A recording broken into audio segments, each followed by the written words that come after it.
మధ్యలో ముఖ్యమంత్రి గారు లేచి హరీష్ రావు గారు మాట్లాడేది పూర్తి అబద్ధం, మీరు ఏందో పెద్ద పోజులు కొడుతున్నారు, అంటే మేము త్యాగం చేసిన మాట్లాడుతున్నారు. కానీ ఇగో మీరు కేసీఆర్ గారు మోడీ గారు ఇద్దరు కూర్చొని సంతకాలు పెట్టుకున్నారు, దావతులు చేసుకొని నాకు దొరికింది చూడు అని చెప్పి కొలంబస్ లాగా వాస్కోడిగాంలా కూడా పట్టుకొని వచ్చిండు పత్రిక, ఒక పేపర్. అధ్యక్ష, ఒక ముఖ్యమంత్రి గారు మాట్లాడేటప్పుడు సభలో అది తర్వాతనైనా చర్చ కొనసాగుతుంది, మీరు అసెంబ్లీలో అవకాశం ఇవ్వకుండా మీకు బలం ఎక్కువ ఉంది కాబట్టి బయటనైనా చర్చ కొనసాగుతుంది అన్న ఆలోచన ఉండాలి.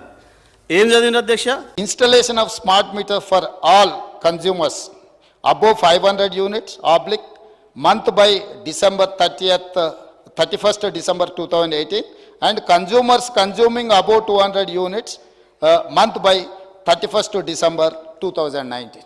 అంటే డిస్ట్రిబ్యూషన్ ట్రాన్స్ఫార్మర్స్ దగ్గర జనవరి 4 నాడు ఒప్పందం చేసుకొని ఏం చెప్పిండ్రు అధ్యక్ష అంటే జూన్ 30 లోపల, అంటే దాదాపుగా 6 నెలల లోపల డిస్ట్రిబ్యూషన్ ట్రాన్స్ఫార్మర్స్ దగ్గర 100% మేము మీటర్లు బిగిస్తామన్నారు.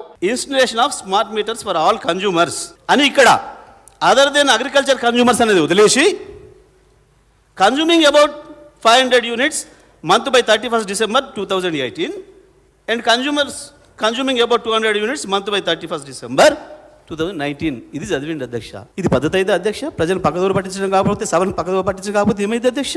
మనం వెనకడ వినేది ఒకటే మాట, ఎవడో చదువు మాట్లాడరాక రాముడి తోక తర్వాత పివరిండి ఇట్లుండే అనే మాటను మనకు తెలుగు టీచర్లు చెప్పేటోళ్ళు, ఎట్లా చదవాలి వాక్యాలు అని చెప్పడానికి వ్యాకరణం నేర్పేటప్పుడు చెప్పేటోళ్ళు అధ్యక్ష. రాముడితో కపివరుడు ఇట్లని ఏం చెప్పాలరా అని చెప్పారు మనకు. ఒకవేళ మరి అది వినుండకపోతే మేమేం చేయలేం, వాళ్ళ దురదృష్టం తప్ప. అందుకే దీని ద్వారా సభ రికార్డు సరి చేయాలని చెప్పి మేము కోరుతా ఉన్నాం అధ్యక్ష. ఆ రోజు మా హరీష్ రావు గారు అదే చెప్పాలని అనుకుంటే, కానీ ఇప్పటికైనా ఇది సభ ద్వారానే ప్రజలకు పోవాలి కాబట్టి నేను ఈ విషయాన్ని స్పష్టంగా చెప్పినా. దయచేసి మళ్ళీ పునరావృతం కాకుండా చూసుకుంటే మంచిది. పెద్దలు ఎవరైనా అది వాళ్ళకి సంబంధించి ప్రజలు ఏం భావన బుద్ధిని ఆలోచించుకోమని చెప్పి విజ్ఞప్తి చేస్తా ఉన్నా అధ్యక్ష.